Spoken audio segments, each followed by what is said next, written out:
Hi guys and welcome to my February wrap up. I'm going to try and do this quickly because I read 14 books in the month of February, one of which is missing and I now can't find, so we're going to have to do without that.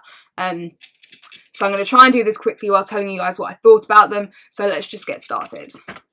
The first book that I read in February was The Sleeping Prince by Melinda Salisbury. This is the second book in I think a trilogy, and it's the sequel to The Sin Eater's Daughter. I completely love this. I was a bit iffy about the whole switching to a new main character, but I loved Erin. Now that most people have probably read it, I can tell you that Erin is Leaf's sister. We heard about her in Sin Eater's Daughter, and it's all about her and her mother and how she is trying to survive and keep them safe as the war breaks out. I just completely love this. I liked Erin, even though I wanted to throttle her sometimes. Silas, oh my god, I loved Silas. I loved the whole thing between the two of them. I loved the alchemist and the originality of it.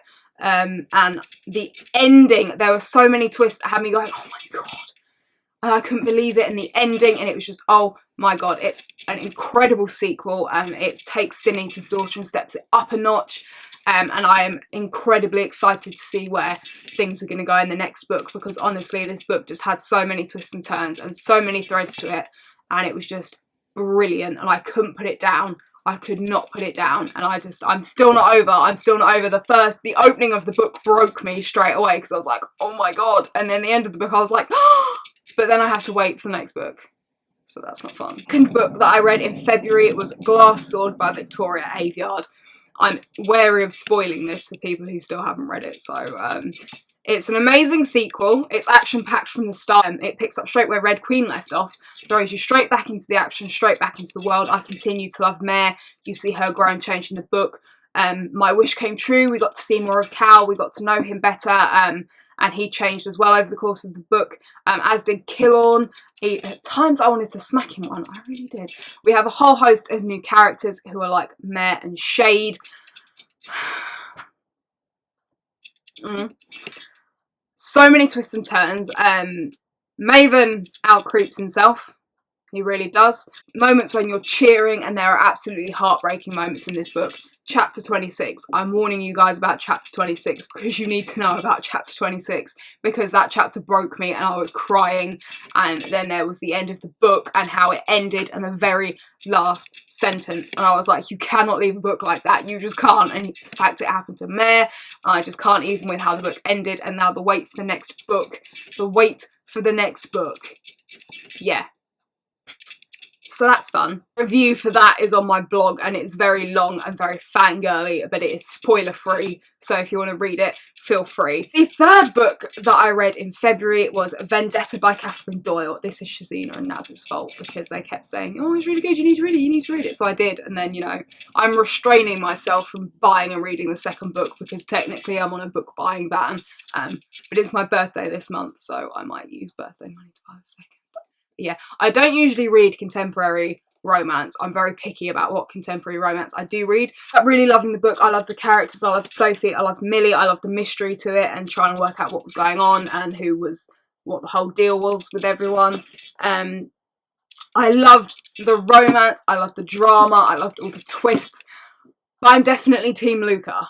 No offence to Nick, but I am definitely Team Luca, and if I got into why I'm Team Luca, it would spoil the book for everyone else, so let's not go there. But I am Team Luca, and now I see what the fuss is all about, and now I desperately need the second book to read. But this was very, very good. Next book that I read in February was City of the Lost. I don't know where I put the book, and I can't find it right now. It's by Kelly Armstrong, who's one of my favourite authors. I read it because I got sent it to review, and I love Kelly Armstrong, but it actually ended up not being my thing too much. The opening line hooked me in, but there were a few bits where nothing much was happening, and it just really wasn't my kind of thing. So that's all I'm going to say about that. Next book that I read in February was The Tiger and the Wolf by Adrian Tchaikovsky. This is a fantasy, and the world is incredibly immersive, incredibly vivid, and incredibly original. I loved it. I got completely lost in the book, completely obsessed with what was going on. I loved the characters. The world and the plot were both intricate and rich, and you just became completely engrossed in the book, and there were plot twists all over the place, and I cannot wait for the next book in the series. Next book that I read in February was Wuthering Heights by Emily Bronte. I'm not saying much about this because I did an entire video on my thoughts about it for you guys, and I'll link it down below so you can go and watch it. I liked the book, but my main issue with it, I worked out after I filmed the other video, is that I went into it expecting a romance and expecting it from Kathy's point of view and being all about her and Heathcliff prancing about on the moors, and it wasn't that at all. It was narrated from someone entirely different. There was actually no romance in it that I could see. So I didn't really understand why everyone's like, oh my god, I love this romance. There's a lot of emotional and physical abuse in the book, and it just completely wasn't what I expected, but I did really like it. The book that I read in February was The Mystery of the Clockwork Sparrow by Catherine Woodfine, and then after that I read The Mystery of the Jeweled Moth by Catherine Woodfine. The Jeweled Moth is the book that's just come out. I got sent the first one to review because I hadn't read it, and I was going to review the second one. Both of these are brilliant books. They're fun, easy reads. There's brilliant characters in them. The plots are twisty. There's lots of plot twists. There's mysteries to work out. There's lots of clues. This book was amazing, and then this book was even better, and there's more and more added to the mystery of the book and the mystery of the characters, and I'm really excited for the next book because it sounds like it's going to be even better, and there's still questions left that need to be answered. The next book that I read in February was River of Ink by Paul M.M. Cooper. This is a historical book about a time and place in history that I didn't know much about, and I found myself completely fascinated by this book, completely drawn in. It was vivid, it was rich, there were stories within stories, and I was completely fascinated by this book. Next book that I read in February was The Power by Jennifer Armentrout. This is the second book in Seth's spin-off trilogy from The Covenant. This book gave me so many feels, and I'm gonna cut this down and be quick about this. Normally I'd be fangirling like mad, but I do not have time to fangirl, so I'm doing this quickly. This smoothly picks up from the second book. I was right, Aiden and Alex are back, and of course Alex being Alex has to make an entrance, and I choked up seeing Alex and Aiden reunited with everyone in this book. Seth is struggling in this book with the whole Ever thing. Josie changes a lot over the course of the book. There's a lot of action, things are not good between the Pures and the Halves, and everything kicks off in this book, everything does, and the ending, I could not believe the ending, because I started reading and then I was just like, that's not good. That's really not good. And I had such a sense of foreboding when all the people were talking about Seth, and then the end of the book happens, and I was just like, that's really not good. That's really not good. And I need the next book now because I am shuddering to think what is going to happen to Seth. The next book that I read in February was Burning Midnight by Will Mackintosh. This book I gave 5 out of 5 stars, and it's one of my favourites of the year so far, and it's definitely going to be on my best of 2016. This book completely surprised me. I wasn't entirely sure what to expect about the book because I didn't know much about it, but it completely blew me away. It was cinematic, it was original, it was action-packed. It's a one-off book, and it's about 300 pages, yet you get such a depth of world building. The characters are so well created, the plot is twisty, and there's so much going on, and it's all so perfectly wrapped up in the end. The ending just completely blew me away because it took a twist I wasn't really expecting, but then I didn't know what to expect. But yeah, this book completely blew me away, and it was amazing, and you all need to read it. The next book that I read in February was The Madwoman Upstairs by Catherine Lowell. My review is going up on the blog on the 7th of March because it's a blog tour, and that is my blog tour date, so check back then. This is all about the Bronte sisters. I'm not going to lie, Rebecca and I were talking about this book because not a lot happens in the book, and you finish the book and you're like, but nothing really happened though. But at the same time, this book is so fascinating because there's so much information about the Brontes, and the entire thing going on in the book, I really wanted it to be true. I really did, and I want to know more about the Brontes, and I definitely need to read Tenant of Wildfell Hall now. I really do. This book was ridiculously compelling and bloody fantastic. It really was, and you all need to read it if you're a fan of the Brontes, or maybe even if you're not and you're debating, because there's a part in the book where she perfectly explains how I feel about Wuthering Heights.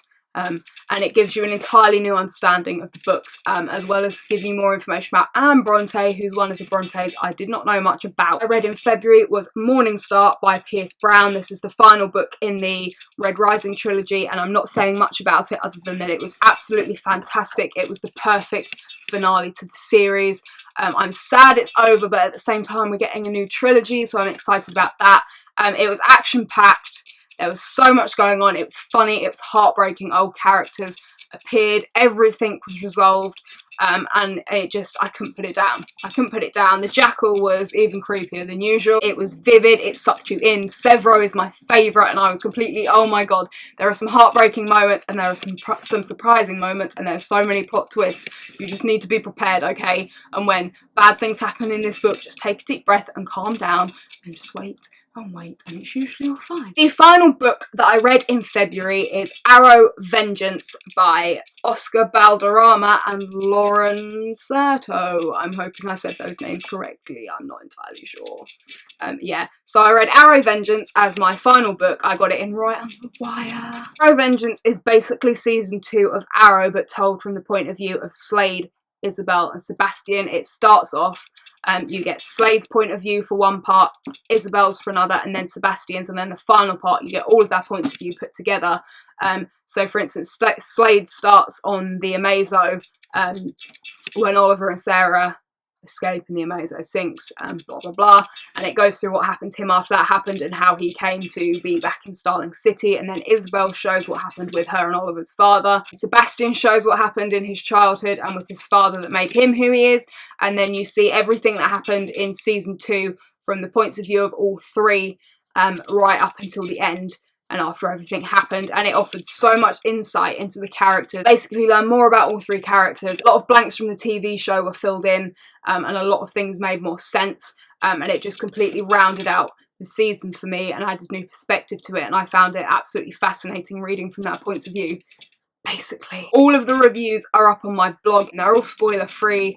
Some of them are longer and fangirly than others because that's how I roll. It actually physically hurt me to rein back the fangirling. That's been my very quick February wrap up. I hope you guys enjoyed it.